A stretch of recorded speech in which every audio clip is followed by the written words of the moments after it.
Hi, welcome. On this video, I'm going to be responding to a video put out by a very popular dog trainer on social media.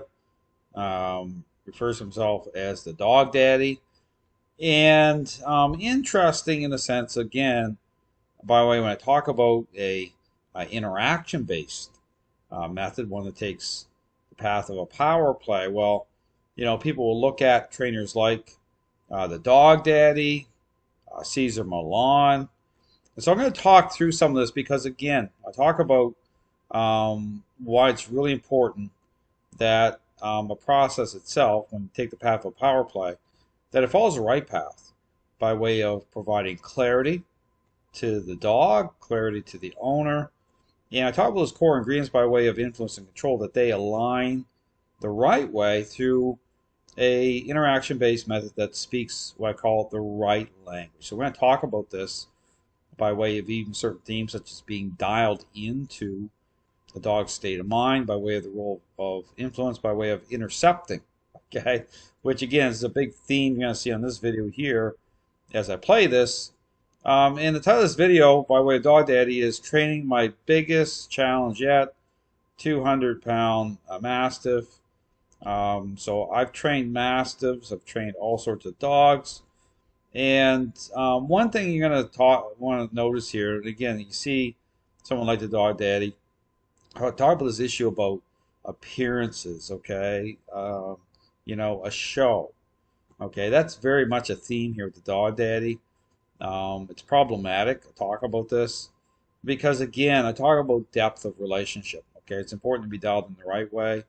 But you're going to see certain things happening here in this video, okay, which should really kind of send up a red flag, okay, that things definitely are not lining up. So understand, by flipping the script series, I'm going through all the balance training, force-free training, um, you know, uh, individuals like the Dog Daddy, to help dog owners understand the importance of getting clarity by way of a process, but also in terms of, again, keeping the level of challenge, at the lowest possible level, without at the same time going the path of bribery, so that you're going to be successful. I tell you, that was successful, keeping the level of challenge down, so people don't get bitten, don't get redirected on, and that again, in terms of making sense for the dog, okay, and without all the type of drama you're going to see here.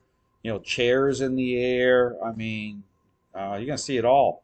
So we're going to play some of this video. There's like part one, part two, part three. I'm going to go through some of part one because, again, once again, you don't have to go far in. Okay. Once you start seeing chairs up in the air to block dogs, you get a problem. So I'm going to play some of this video, respond to it. So again, title, Dog Day's biggest challenge you see, control manifesting. And here right away, okay, right away, I talk about this.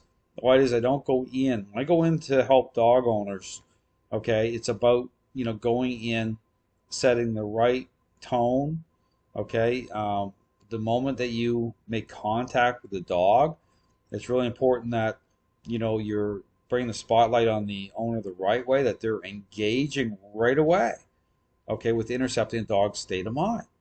Change how you think. And here, when you see his dog, control manifesting, that should never be happening. Even for dog owners to say, well, I want to see it. I don't have to see anything.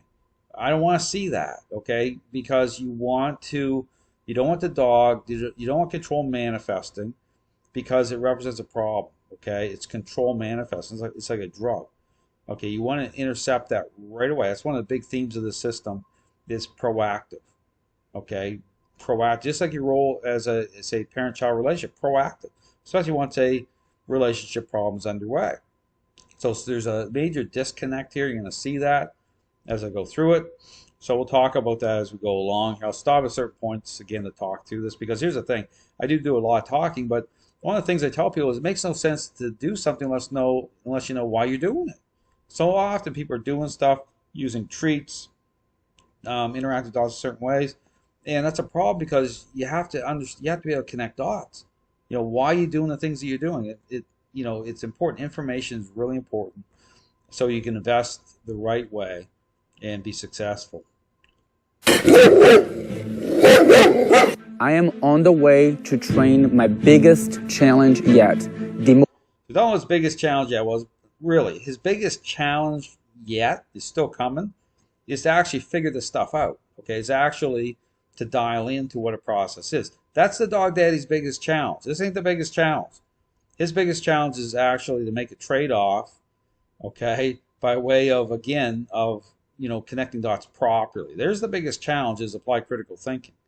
Most aggressive and powerful dog I have trained in my entire career. This big 200-pound Tibetan Mastiff.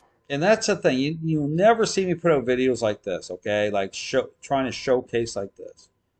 And I talk about that, like marketing that way. Appearances. Shouldn't be about appearances. It should be about depth. That no other trainer has been able to help. And I'm on the... And that's not, you say no other trainer being able to help, okay? That's not a big, statement to make, considering, okay? Talk about the dog training world. Balanced training, force-free training. How do all these trainers approach a relationship problem, okay, as a learning-based exercise? Using treats. You see all these trainers doing that. The way to do my very first training session with him. So right here, okay, the imagery, okay, this is why I say I don't have to go far. You want to understand the process, the problems. You can start, I can stop right here and that's it, okay? And so, because here's the thing, okay, this is like, I talked with Cesar Millan, like Cesar likes to take control of a dog. And one of the videos I put out, Showdown with Holly, really kind of is similar, because the point is, it's all about the owner. It should be all about the owner. Okay, that's where the relationship problem started in the first place. And besides, is you need to dial that owner in. That owner, okay, those core ingredients that talk about influence and control, they need to be happening right away. So here, you see the dog daddy, well, here was some sort of lasso rope. Like he's like gonna lasso, hook onto this dog, okay? And this dog is already expressing control. It's already manifesting. This dog is lunging out, expressing, okay? And this, this dog owner is like holding on for dear life. Now you can imagine, you're interacting with some of these big dogs. That's how people get hurt, get pulled down. You start to try to intercept when control is, manifesting at this level. You try to what's called correct the dog. That's why you see people get redirected on, okay? Because it's not making sense.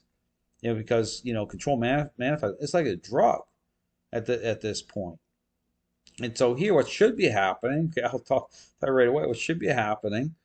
If I was there, right, the dog wouldn't have the ability to do this in the first place, because I would be getting that owner to engage through the leash with nudging, okay, intercepting this dog's state of mind just as the dog is expressing control. That was this whole issue about thinking. And this is one of the things that's totally absent for the most part in the entire dog training world, is being dialed in the way I talk about. Major problem. But that's the path to success. Okay, and just like it's no different than I talk about the parenting example, when a child's already selfish as a parent, you already know what they're about to do before they do it. So, having a conversation, intercepting, okay, prior to that manifesting is the key to be successful. So here, what should be happening is that I'd be coaching, okay, this owner right away, because even taking the dog as a trainer based on how I think, and dogs are very much dialed into, how you're thinking even before you move. So a dog will go up in a high challenge for someone like me anyway, pretty quickly, based again on how I think. Because dogs, that's the type of connection that they share with us. And so what you want to do, in some dogs, you want to coach, okay? You want to provide the owner, okay, with the framework to start to affect change. Because here's the thing, once you process this through the owner at a certain level, the dog starts to become agreeable the right way. Then someone like me will be able to handle the dog within pretty quickly. The dog becomes accepting, but through the owner, because the owner is the originator of the relationship. right? This is where all the control issue happens. So, but here the owner should be turned around facing opposite, away from the dog daddy, right, and starting to start to bring intentional control of the dog through the leash, right at his side. Start to intercept the dog's state of mind as control is being expressed by way of just nudging, just tapping the dog. It's not about cranking, because here's the thing: if you're cranking and yanking, that means you're waiting too long. Okay, it's just like just tapping, just as that's the issue of being dialed in. The level of stinking thinking. A look just isn't a look. It controls manifesting. And if you watch my videos, you'll see how I'm doing it. Here, it's totally opposite. Okay, the dog daddy has a completely different idea of things. It's like he wants to be the center of attention. He wants to be the show. It's like, look at me, I'm going to control this dog. And see, this is a problem, because then control's manifesting. The owner's faded out here. You're not engaging the right way, and then he's going to hook onto this dog. Okay, and then because here's the other thing we talk about funneling. Okay, funneling means that in terms of, I talk about the language of the method, where the dog, through how you move the leash, the dog understands intent as to where you want the dog to end up. It should be beside the owner. But when you hook on with another mechanism of control, or with a dog daddy, then it's like the dog's like, well, what's going on here? The dog needs clarity. This doesn't provide clarity. By way of dog daddy, he's like, okay, I'm going to hook on here. We're going to do what exactly? Start to try to intercept, control the dog. We'll talk about this, because this does start to, funnel through, in through the owner at a certain point, right? But the problem is, it's got to be intentional, okay? It's got to, I talk about filling the gaps. It's got to come together. It's got to align the integrity of it to make sure truly that, that the perception of the dog are going to change the right way. And see, that's the problem here. When you get these core ingredients not coming together the right way, not aligning the right way, not funneling the right way, okay, not engaged the right way. See, those things all factor into to a bad outcome for owners, because again, beyond appearances, because the dog can come into a certain level of agreeableness. We'll talk about this too, because you'll see the dog daddy, you'll see stroking and petting happen, and that's a problem too. Okay, because what happens to association through what it's like signing a social contract with the dog over weeks and months.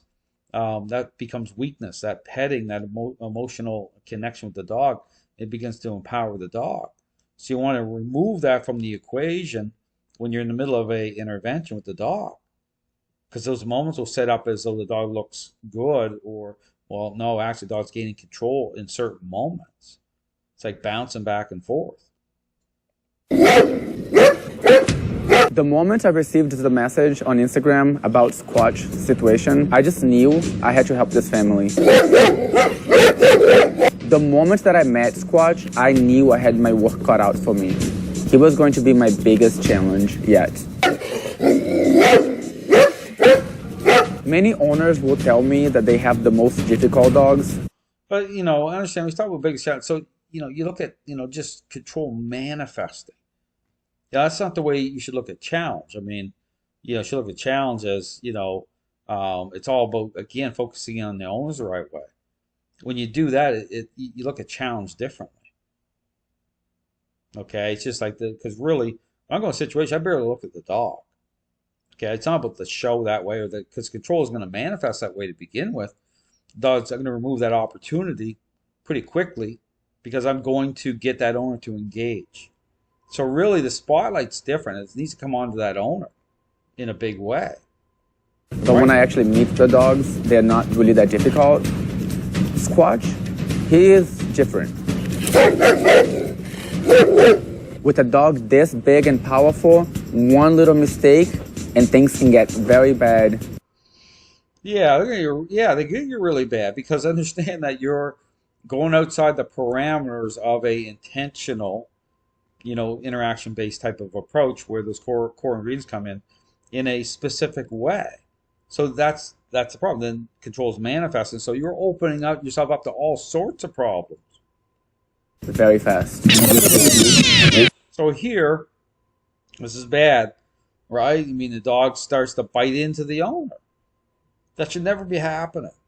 I mean, that's fulfillment to the dog. The dog is trying to express control, right? Trying to bite in, because here control's happening through the attached to the leash, right? But again, right at the moment, like if the dog shows up, if I go in a home environment, even before I get in there, I set it up so that dog's under control through the crate right away, right? Because you don't want bad things happening. That's the thing. When you're dialed in the right way, okay, you avoid situations like this. Muzzle could be on the dog initially for just a period of time. That goes away. Understand certain protocols you want to put in place, because as soon as the dog starts to bite someone or bite someone, sometimes all hope is lost to that owner. That owner's like saying, well, I can't trust that dog anymore. Even it happens to a trainer. So you need to shut that down. That dog could be right on the edge or wanting to bite. But then again, it's all about control, avoiding bad outcomes while you reverse course. There goes again, another bite. Aha. If you're not making 150 for you. So I had to do a very delicate work of getting the dog on a leash, under control, so that I could start giving the owner some direction. So again, big deal. When we talk about under control, that's not, under control, okay? On a leash, he's attached like an anchor point. A leash, is a communication tool, okay? It communicates, manifests intention of control, but also influence by way, again, of intercepting. That's why I talk about the proactive role of influence, the dog's state of mind before it's expressed this way. That's the key to success, the thinking part, being dialed in. Because this looks like some level of protection work, okay? I mean, he must have an arm piece on here, because this is ridiculous. And now see the dog grabbing the rope.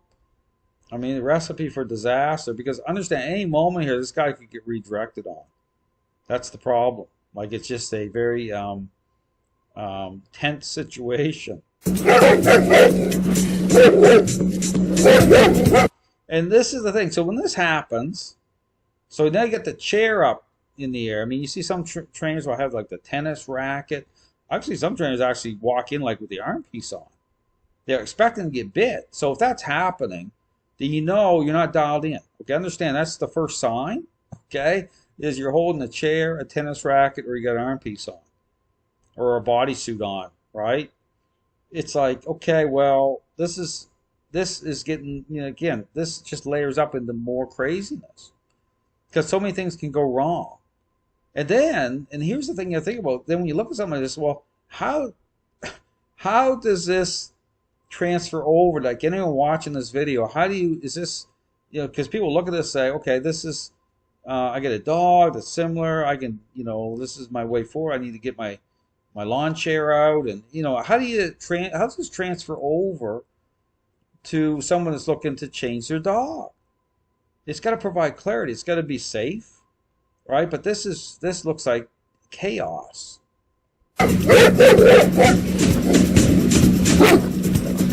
And he's cranking here, right? So I talk about funneling here, but again, he's not dialed in. So he's like, trying to do what exactly?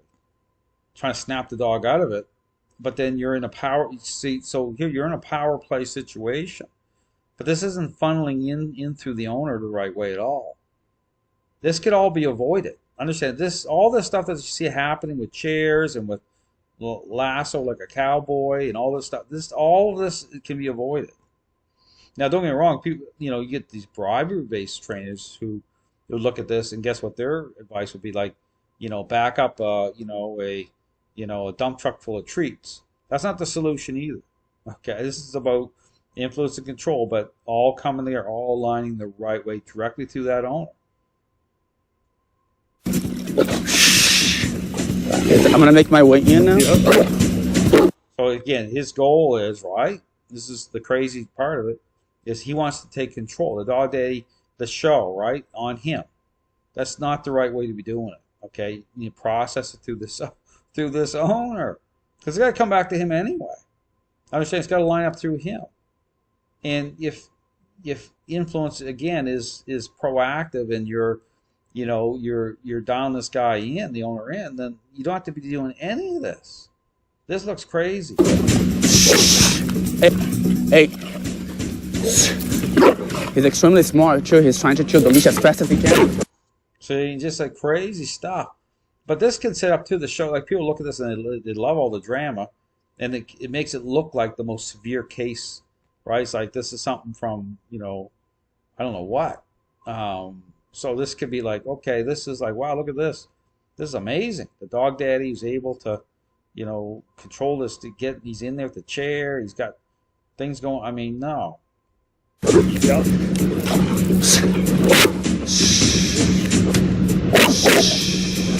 No. We're gonna try to correct that. No. But see, that's what I talk about funneling, right? It's like clarity. So when you're dealing with the dog, it's like the dog understanding where they end up. Okay, I talk about that's important. It's like even when you're moving the leash, you watch my videos, the dog, even if I have to redirect that out, if a dog's going in a high level of challenge, dog's within what I call the staging area, right? It's to displace that challenge. It's like the martial art of Aikido. You're using the dog's movements against them, but you're keeping them in a ring. So when that starts to lower down, because again, how you're interacting, then again, immediately the leash will start to move the right way so the dog understands where they're going to end up, right? So you're dialed in. That's one of the big themes that's totally missing here, is that thing about being dialed into the dog's state of mind the right way. Because the control issues here, they manifest. And so he's trying to correct the dog and stuff. Nothing's coming together the right way. He's trying to bring it together through him, through taking control. But this could, like I said, this is totally all could be avoided. Hey, leave it. Leave it. Yes. But still give him credit. Now forward. Come. Yes. So he's saying yes. You see that yes. So you'll see the dog daddy too, like rewarding the dog when the dog's thinking is happening, right? And you see it with Zach George too. The video with Zach George is like approaching the dog in the muzzle, and he starts to pet the dog, and the dog explodes. Okay, the dog has a high level challenge because clarity, right? That petting, that will provide. And you'll see with the dog that there's moments where it's kind of like showy, where it's like he wants to get to that point of contact where getting the owner can pet the dog. That's a wrong way to be thinking. Okay, especially a dog holding that level of control, because it'll offer up agreeableness through empowerment in certain moments, but it's the wrong way. It's the wrong way to be doing it. Influence and control need to be the core ingredients, but they have to hold together. Okay, to make sure that truly you're reversing course. That's very important. Good. Leave it. Leave it. No. Correct. No. Drop it. Drop it. See, and that's the thing. It's like there's no clarity for this dog to know. Like I'm saying, it needs to funnel, right? That's not happening here. It's like something out of the circus. Like Ringling Brothers is back. I mean, this is crazy. Shh. Leave it. Come. Then come. Well, the dog's like, well, come. What's that? Even trying to use commands for this dog? They're meaningless. It's intent. Okay, so you don't see me speaking to the dog. It's a language of the method. Okay. Influence and control. It's about, again, the dog understanding intent through how intentional control, is funneling. Okay, you don't speak. I don't speak. I won't be speaking. It's like you're trying to negotiate. You're trying to get to motivate the dog, right? But the dog's in full control here. I'm an avocado farmer, and one of the big problems we have in avocado farms is people like to steal them. And so a lot of the farmers are having problems in the area that I live, and we were very interested in breeding large dogs. And so we purchased Squatch. We put ourselves on a waiting list for 3 years so that we could have them. And our intent was to breed Tibetan Mastiffs. But the problem is that when we realized how difficult... Now, when you pay attention, like I watched, quite a bit of this, but pay attention. You go through and hear them how they talk about Squatch attacking a mannequin in the store and stuff. It's the appearance of though they think certain things are kind of funny with how Squatch reacts certain ways and stuff. And so you can tie this into people, that type of dogs escalating, gaining control. So you can tell how people are with dogs. They don't dial in. They don't. They just kind of pass things off and stuff. That's kind of what you can tell. That's kind of what's happening here. Squatch was, we realized it's not a family dog in any means.